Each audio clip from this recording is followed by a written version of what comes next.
So I'm the last presenter, and hopefully you're still awake. A little bit about myself. I'm a residential realtor in Vancouver, part of a small team where we are blessed with doing lots of business, and so we see a lot of what's happening in the marketplace. And one of my niches is helping investors and wannabe investors. And my big passion is to help as many of my clients buy 1, 2, maybe 3 investment properties in their lifetime. And I just have, from personal experience, discovered the value of, in my favorite strategy, which is buy and hold, what it can do over 5, 10, 15, 20 years to a family.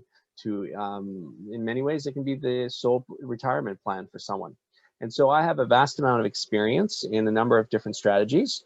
15 years ago, I didn't qualify for a mortgage. Now I have over 24 doors personally with my wife, and ownership in a couple of joint ventures. So I'm pretty heavily involved with investing across Canada, and also do some investing coaching with clients who are wanting to get into that field as well. What I wanted to focus on today was kind of the future of opportunity in Vancouver. And similar to what Daniel said, a lot of these properties might not win on apples to apples comparison for for cash flow or net income, but it's kind of an opportunity in the future. And so Vancouver, it's an interesting place, but it continues to draw attention and to really be a magnet for investing and for folks to move there. So why are people investing in Vancouver? Although we don't have one huge industry, we're very well diversified through a scope of different professions. More and more, we're getting into technology, being kind of the northern version of Silicon Valley. We get a lot of technology coming through us before they go into the US. We have a strong rental demand. We see really steady appreciation of 3 to 4, 5% year over year consistently. We're a world-class city and destination. And part of that as well is, although it might not feel like it if you live here, we have low property taxes. We have very low pollution, low crime rate, and really great education. And then one thing that's really exciting for investors as well is we have amazing liquidity. So if you invest in Vancouver, I always tell my clients, less than 3 years, very risky. More than 5 years, very unlikely that you won't make a little bit of money, and you might make a fair amount of money. And so that offers a lot of attraction to investors because they know that they can get their money out should they need to sell in a couple of years. And that is not automatic across Canada or the world. One of the things that I always like to focus on when I'm investing is, it's if you can find a great area, be the ugliest house perhaps on an amazing street, or like Calvin was saying in Edmonton, finding homes close to infrastructure expanding into the SkyTrain, I think it was, that was being built. For myself, it's finding what's the opportunity right now in Vancouver. And one of that ideas I had is, what does the future family home look like in Vancouver? And part of that is, it's not automatically going to be a detached product anymore into the future, because the cost of detached land is so expensive in Vancouver. And in true Vancouver, the actual Vancouver, true Vancouver, there's less than 90,000 land lots of land available. And every single year we're tearing down about 1,000 of them. So quite quickly you can see that it's a finite resource, and we're going to continue to densify. And yet families, whether it's Vancouver proper or the areas around Vancouver, are going to need family homes. And so what a future family home looks like, in my opinion, is a 3-bedroom option. And so currently that's often a townhouse. I think in the future we'll see a lot more 3-bedroom apartments. But I do believe in 5+ years, it will be perhaps more normal, definitely in 10 years, to have a family living in a 3-bedroom townhouse than necessarily in a detached house. And so the strategy in that is, what if you right now went out and bought value townhouses? And so that could be anywhere from Maple Ridge to Surrey to Vancouver. It all depends on what your comfort zone is and what your price point is. The rough math that I've kind of been using is, if you bought a townhouse right now and you put 30% down, it would roughly break even in the short term. So you're not really making any positive cash flow, but you're breaking even.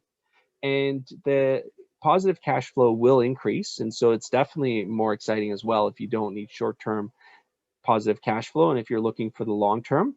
And the really exciting part is pretty conservatively, I think you're going to get a 4% growth annually for the next 30 years. So what does that mean? That means the property that you're buying this year will double in price in the next 25 to 30 years if you believe in that consistent growth continuing. So it offers a very safe and steady investment. So for a 30% down payment, mortgaging the rest, you'll triple your money invested in the next 30 years, and you'll double the purchase price in the next 30 years. And so everyone just assumes that townhouses are across the board in Greater Vancouver really, really expensive. And I just have a quick snapshot here of townhouses that are currently available. I mean, the market moves quite quickly, so I haven't checked the status on some of these. They might be sold by now, but these are townhouse examples across the Lower Mainland that aren't leaky condos, that aren't trouble buildings, and that I think that allow rentals. That's the other thing. You want to make sure that you're looking into a property that actually allows rentals. And here are examples of townhomes that you could buy, rent out, and I think would provide a really stable investment long term to see market appreciation and some continuing rent increases. So in Surrey right now, there's an example of this 3-bedroom, 2-bathroom townhouse, 1,400 square feet, that's on the market for $379,000. In Abbotsford, you have a newer 3-bedroom, 3-bathroom, 1,300 square foot townhouse listed for $499. Rent prices, if you're interested, follow up with me and I can get more specific in each one. Maple Ridge, you have it's only, I think, a 2-year-old complex. So a 3-bedroom, 2-bathroom, 1,300 square feet. Again, you can find a nice townhouse in Maple Ridge still for around the $438 mark.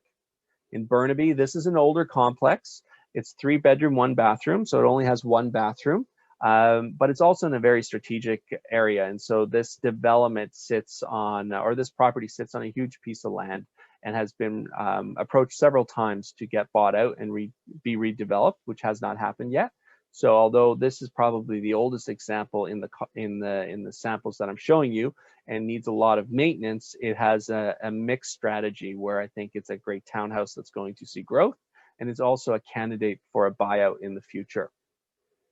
In Richmond right now, you can find a 3-bedroom, 1-bathroom townhouse for $550,000. In Port Coquitlam, you could find a newer row home style townhouse.